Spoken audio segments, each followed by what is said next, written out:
Уважаемые друзья, мы провели очень конструктивный, как всегда, очень теплый и дружеский разговор.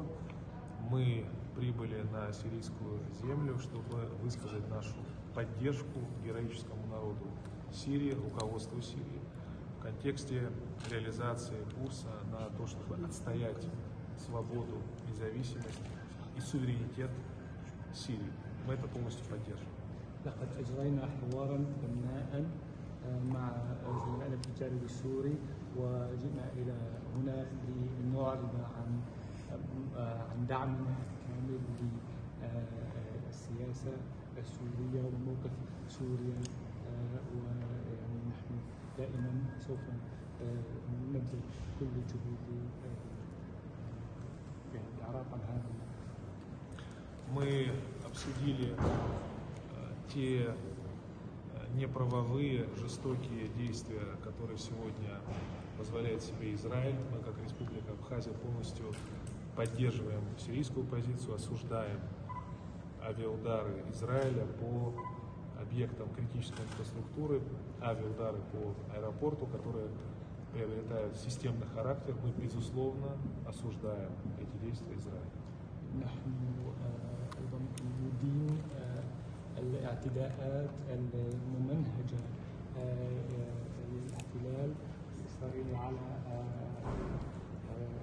المواقع السورية من دون أشد العبارات،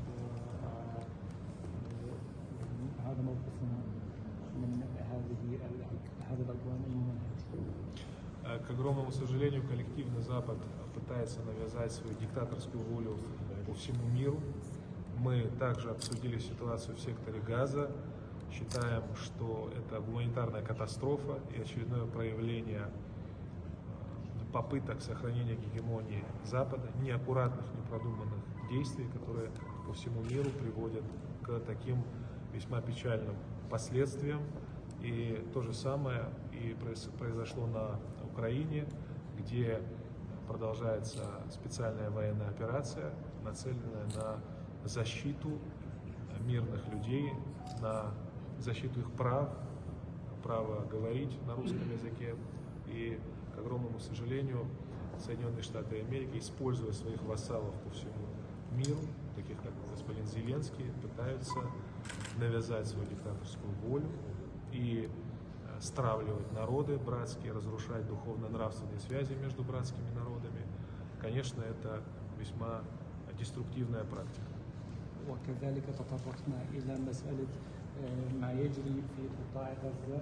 نرى أن ذلك هو نتيجة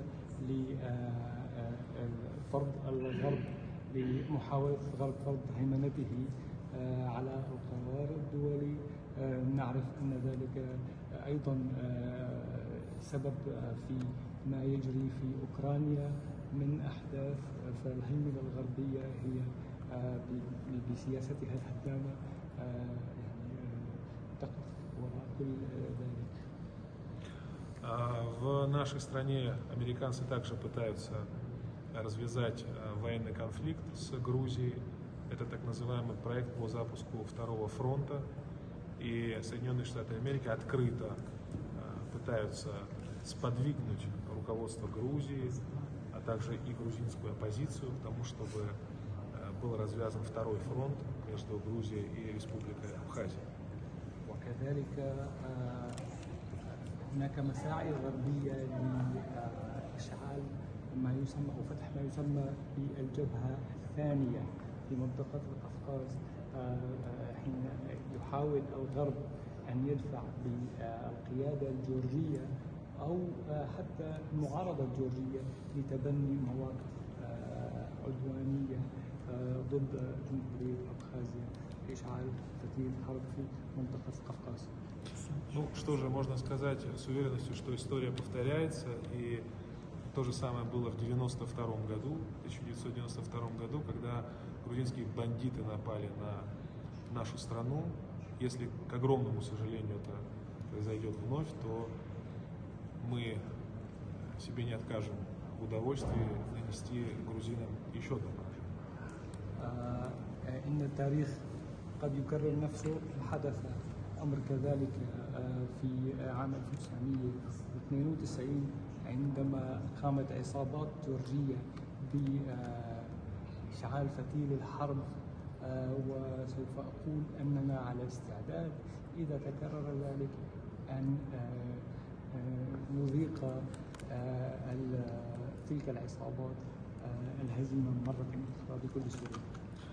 Мы с господином министром отметили другие точки напряженности в мире, однако же хочу подчеркнуть то обстоятельство, что все сложности – это процесс трансформации, движения в сторону нового, более справедливого, многополярного мира, к которому мы стремимся. И мы, как два народа, сирийский и абхазский, сражаемся за то, чтобы мир был более справедлив, чтобы уважали права народов, самобытность, историческую судьбу народов. И мы представляем глобальное большинство, это порядка 85% населения Земли, которое хочет жить свободно и не хочет поддаваться на то, чтобы жить под диктовку западных кураторов. كذلك تطرقنا لمسألة الأغلبية العالمية أو عالم متعدد الأقطاب وتشكل نظام عالمي جديد أكثر عدالة يمثل أغلبية سكان الأرض،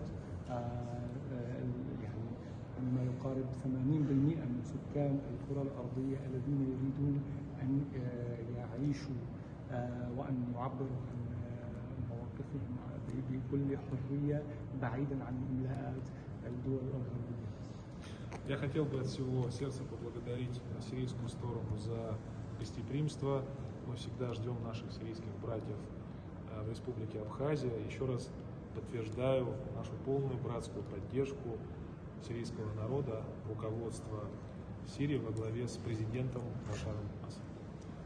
أود أن أعرب عن شكرنا لحفاوة استقبال من الجانب السوري. نحن يعني نرحب بكم دائما في بلدكم أبخازيا، ونحن دائما نود أن نعرض عن موقفنا الداعم